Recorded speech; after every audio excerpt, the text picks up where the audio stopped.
Hello mga sorry, good evening. So, welcome back ulit dito sa ating channel, no? So, magchichikahan lang tayo kasi meron dun sa comment section, nagtatalo sila about dun sa kalugian ng store. Actually, hindi naman talaga malulugi yung store kahit magtabi ka ng 50, 100, or 120 sa store mo mula sa kita mo. Pero make sure lang na yung tinatabi mo is galing dun sa net income mo or sa kita mo na. Hindi dun sa benta mo pa lang na hindi mo alam kung may kita ka that day.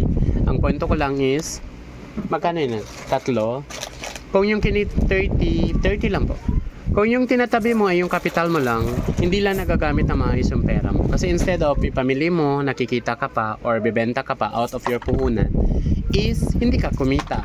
Okay? So, ang point is, ang pagkalugi ay based sa overspending. Tama lang po ate, 30. Tatlo lang po, no? Overspending. Hindi dahil meron kang tinabi konti.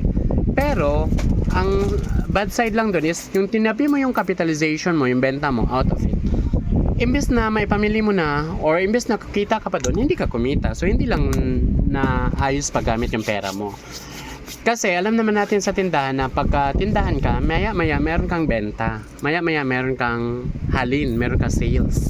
Pero, hindi yun ibig sabihin na kita mo na yon. So, babawasan pa yung lahat ng expenses mo. So, babalik tayo doon sa expenses.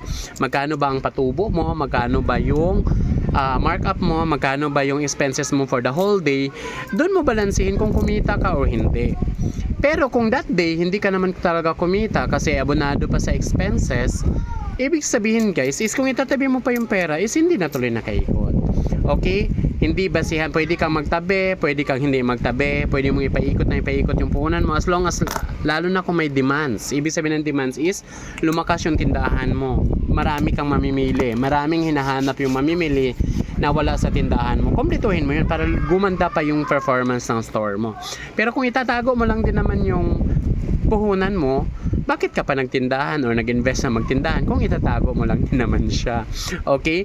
Malulugi ka lang kung, take note, malulugi ka lang kung nag-overspending ka. Ibig sabihin ng overspending, sobra-sobra yung expenses mo every day or every month compared sa net or nun sa gross income mo.